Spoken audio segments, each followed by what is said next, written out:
Found in Luke chapter number 15.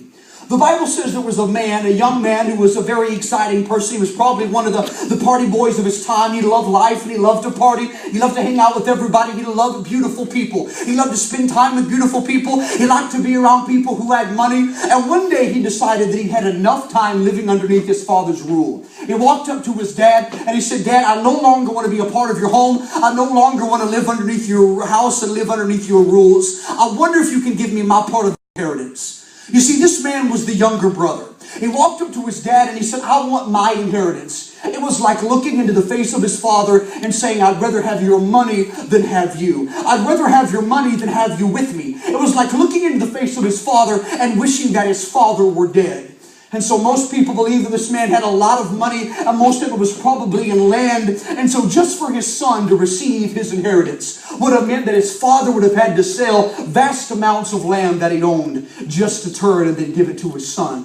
The Bible said that this son went off into the far country. He got so excited. He spent the next few months and years living life, sleeping with prostitutes and partying all day long, living a pathetic life. A life that made him not excited about life, but a life that made him so miserable that once he lost all of his money. And the Bible says that all of his friends were gone. He was starving and he was hungry. His bones were caving in on themselves. His skin was sticking to his chest.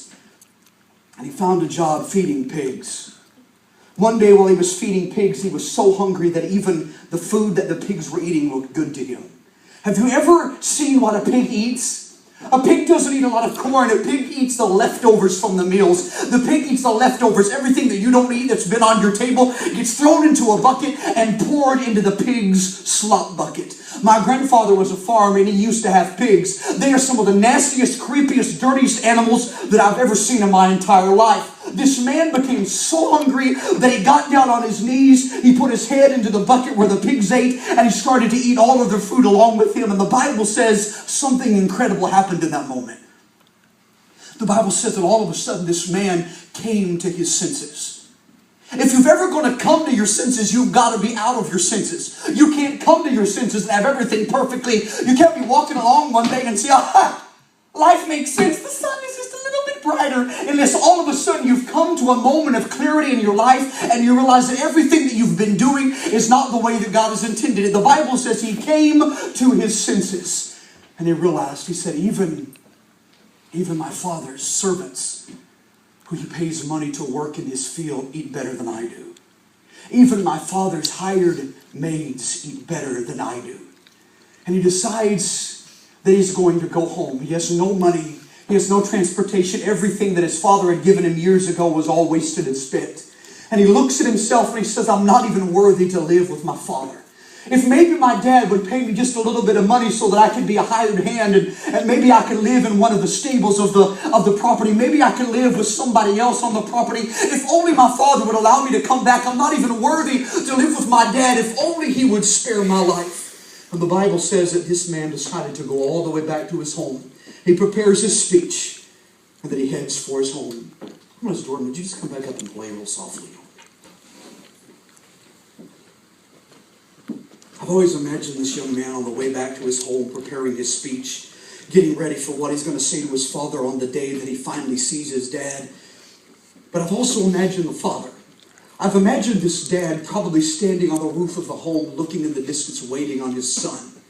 I've imagined this dad who loved his son so very much, looking into the distance, waiting for the day that his son would finally come home. In fact, the Bible says that when his father saw him coming, he saw him at a very great distance. And when he saw him, he started running to him. You have to realize that the dad must have been watching, the father must have been waiting for his son to come home. Because moms and dads who have sons and daughters who've been away from God don't sleep well at night. Moms and dads who have kids that have lived their life away from God don't sleep well at night. They can't pull their covers up to their chin and spend a nice, long, relaxing night of sleep. They toss and they turn. If you've ever walked out on your parents, if you've ever said things to them that have broken their hearts, I guarantee you that they look at you, they love you with everything that they are, but they don't sleep well at night. The Bible says that this man saw his son at a long distance and he started to run to him. This man was a wealthy man. He had more money than most of us in this room put together, but the Bible says that he ran. Having been the patriarch of his family. His clothes would have been all the way to the ground. His clothes would have probably been all the way to the tips of his toes, which meant that if he was going to run to his son, he was going to have to pull his clothes up around his legs.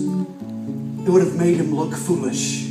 It would have made him look bizarre. It would have made him look undignified. But he pulled up his clothes up to his hips and he started to run with everything he had to his son. I'm sure this surprised his son. I'm sure that he thought that his dad was going to come and was going to take out a knife and plunge it deep into his chest. You took all of my money, everything that I had, and I gave it to you, and you spent it on prostitutes, and you spent it on partying. You gambled it all away, and now you've come back from the far country, and you expect that I'm just going to come to meet you with arms open wide. I'm sure that's what the son thought. But see, there was something about a father who was deeply in love with a son that didn't matter what conventional wisdom would say. This young man saw his father coming at a distance, and he ran, and he wrapped his arms around him. You remember the speech? You remember that this young man had prepared a speech. But Dad, I'm not worthy to live in your house. I'm not worthy to even be called your son. And right in mid-sentence, his father says, stop. And then he says, quick! And he yells to one of the other servants and he says, quick! Bring my son a ring and put it on his finger. Bring him the best robe that we have in the house and put it on his shoulders.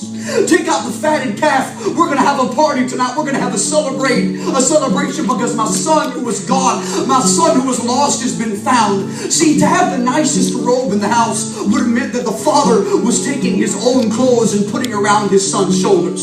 This son had abused him, had neglected him, had rejected him, had walked out on him. He probably had the filth underneath his fingernails. He probably had sandals that barely stayed on his feet. He probably had spit in the corner of his mouth, but a father said, put a ring on his finger, take my robe and put it over his shoulder, get the best meal that we have. Tonight's a party because my son has come home.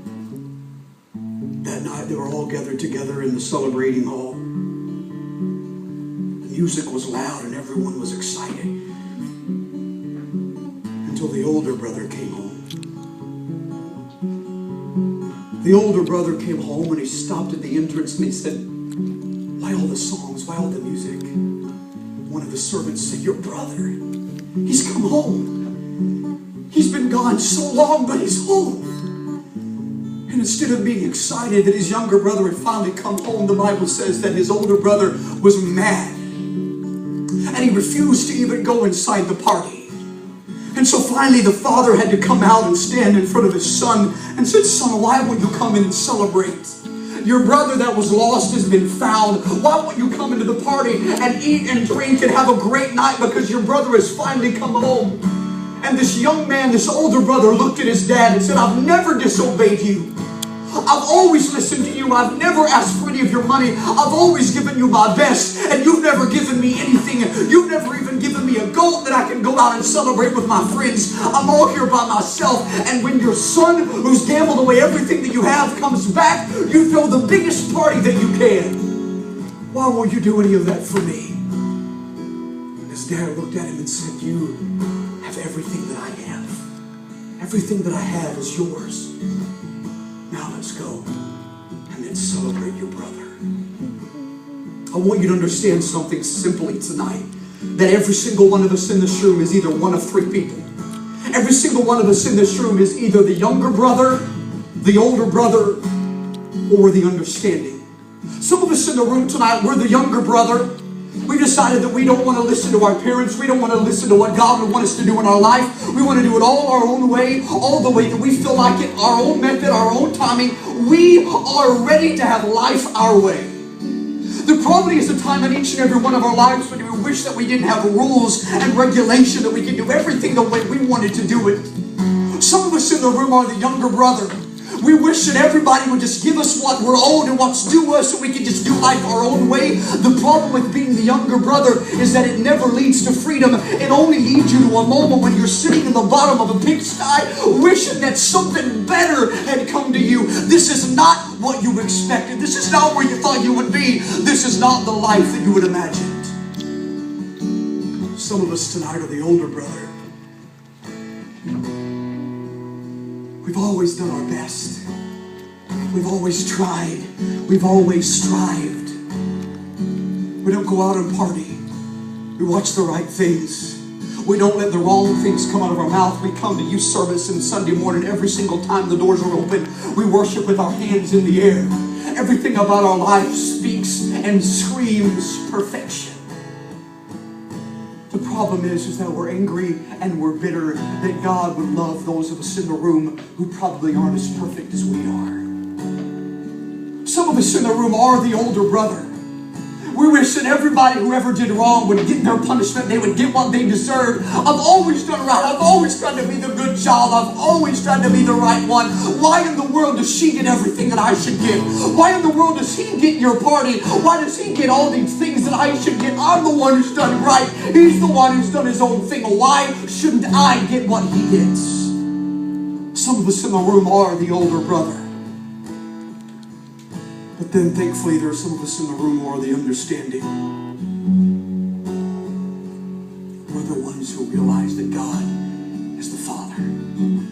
Remember that the Father was standing and watching and waiting for his Son. That the Father saw his Son at a long distance and came running to him. The problem with being the older brother is that you are wrong.